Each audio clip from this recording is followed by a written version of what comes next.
By School Pride, written by Christina Curtin, February 11th, 2025. We moved to Florida almost 9 years ago. We knew when we moved, the school system would be drastically different from what we came from. Northern schools just don't compare to what Florida offers. It was a sacrifice we were willing to make. This just goes to show you how shitty the weather is in Pittsburgh if we were trading the top schools in the country for sunshine. So while I knew the education level wouldn't be the same, I wasn't quite prepared for another difference between the school systems, dealing with a lack of school belonging and spirit. You might say this is trivial compared to the education level, and you're right. But it was a difference I just wasn't aware of, so I'm writing about it. Where I'm from, you pretty much grew up in one school district. Your parents likely went to the same school or one nearby. There was a legacy aspect. You didn't get to choose where you went to school unless your parents shelled out cash for a Catholic school. That inability to go elsewhere meant, for many, there was a huge sense of school pride. Your school was your school. You had your school colors and your mascot throughout your 12 years of being stuck in a building learning crap you didn't need to survive adulthood. You didn't have a choice. This doesn't seem to be the same in Florida, at least in the area I live in. While your house is zoned for any particular school, we have school choice. You can request to send your kid to another school for any reason. Better ratings, it's closer to your home, it has programs that meet your kid's needs or interests, and as long as the school isn't over capacity, you can send your kid to that school.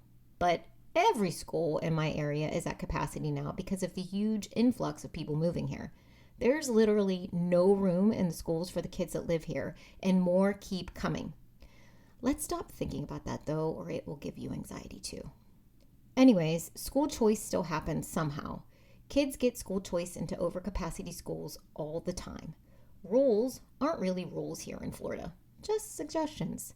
And that's why you always pause when the light turns green in an intersection, because opposing traffic sometimes just decides that their now red light is just for the cars behind them. So, as I was saying, in my own neighborhood, there are kids that go to at least 5 different schools across districts. And this is just middle school too. If there are kids in your neighborhood your age, you might not ever see them. There's just a strange disconnectedness to all of that. Split neighborhoods, trying out schools. In my experience, this didn't happen up north. You went to your zone school. You stayed with your neighborhood.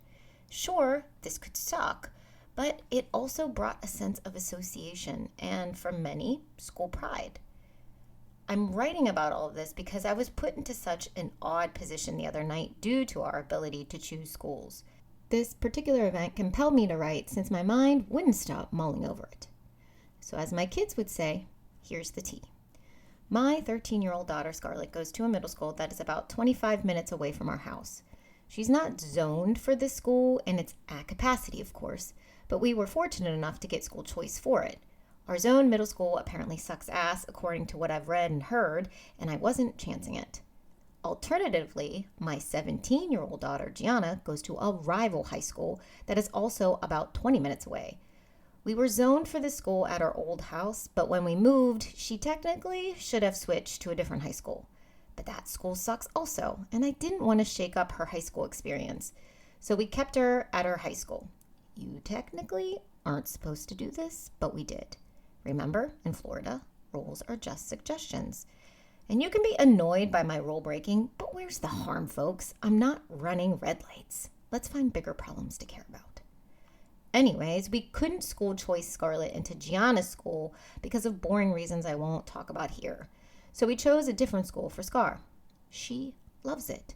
She is pretty involved in her middle school. She's a cheerleader and plays soccer.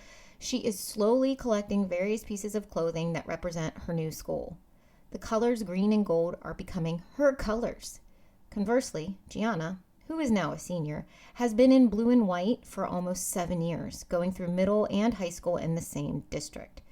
We have been cheering for her school for way longer than Scarlett's.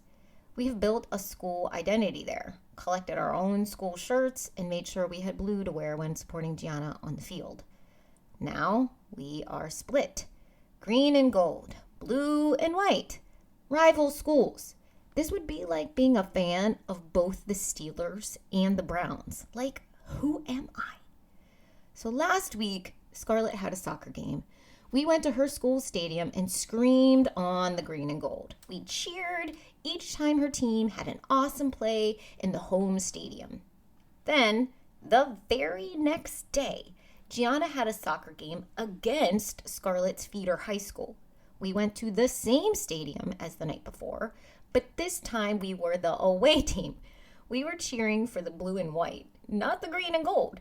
At one point, though, the opposing team scored, and I forgot where I was and cheered. I know, I overanalyze things, but this was just strange to me. This flip-flopping of school support, I was prepared for the education level to drop. I was prepared to deal with the fact that my kids might not be receiving the most top-notch teachers, or that they would function in a facility without AC during the first 2 weeks of school, but I wasn't prepared for the need to have by-school pride. I just feel confused. My brain wants to latch on to a school and support it in full force, but I can't because there's no consistency or guaranteed commitment.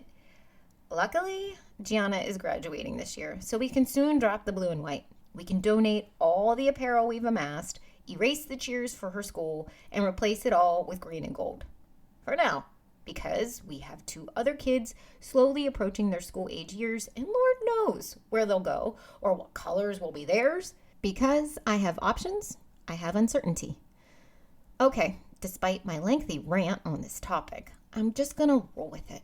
Really, there are bigger things to worry about, like my kids driving in a place where red lights are suggestions. But I just miss the school legacy, the pride, and the consistency of what I had up north. And that's it for today, friends. Thanks for listening. And remember, the chaos is temporary, unless it's glitter. Glitter is forever.